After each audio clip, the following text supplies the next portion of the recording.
السلام علیکم ناظرین، آج ایک تہلکہ خیز انٹرویو ہوا ہے۔ انٹرویو سے زیادہ تہلکہ خیز انٹری تھی جس شخصیت کا انٹرویو لیا گیا۔ کس نے لیا انٹرویو، کب ہوا یہ انٹرویو اور کس طرح سے ہوا یہ انٹرویو، یہ سب کچھ بتاؤں گی میں آپ کو آج کی ویڈیو میں۔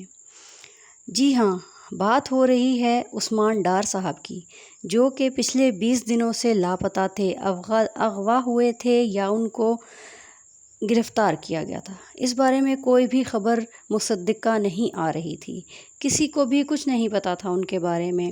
آج اچانک وہ نمودار ہوتے ہیں، نظر آتے ہیں ٹی وی کی اسکرین پر۔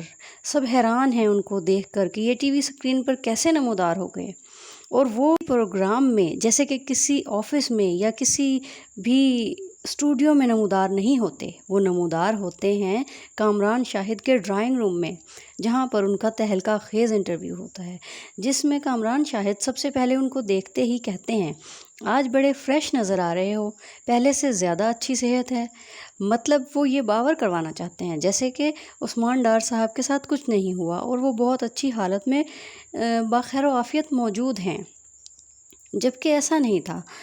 عثمان، یہ سارا اسکرپٹڈ پلان تھا، یعنی کہ عثمان ڈار صاحب سے جب وہ انٹرویو لے رہے تھے تو بار بار ان کو لقمے دے رہے تھے کہ جس طرح وہ اسکرپٹڈ چیزوں کو بیان کرنے سے قاصر ہیں اور وہ کچھ بھول نہ جائیں، ہر چیز کو پری پلانڈ طریقے سے جو انہوں نے منظم کیا ہے، ترتیب دیا تھا، وہ اس کے مطابق ہی ان سے انٹرویو لے رہے تھے، ان کو لقمے دے دے کر باتیں یاد کروا رہے تھے۔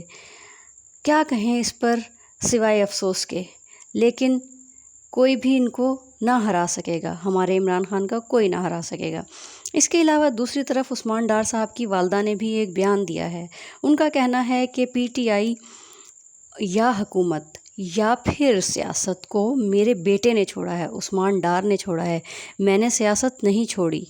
خواجہ آصف کو مخاطب کرتے ہوئے وہ کہتی ہیں کہ میں نے سیاست نہیں چھوڑی، اب تمہارا مقابلہ، تمہارے شیروں کا مقابلہ میرے ساتھ ہوگا، پھر دیکھو تم میں ان کا کیا حشر کرتی ہوں۔ ایک بزرگ خاتون کی ہمت کو سلام۔ عثمان ڈار صاحب ٹوٹ گئے ہیں، ہر کوئی یاسمین راشد نہیں ہوتا، ہر کوئی عمران ریاض خان نہیں ہوتا، جو نہ ٹوٹے نہ گرے، بس ڈٹ کر کھڑا رہے۔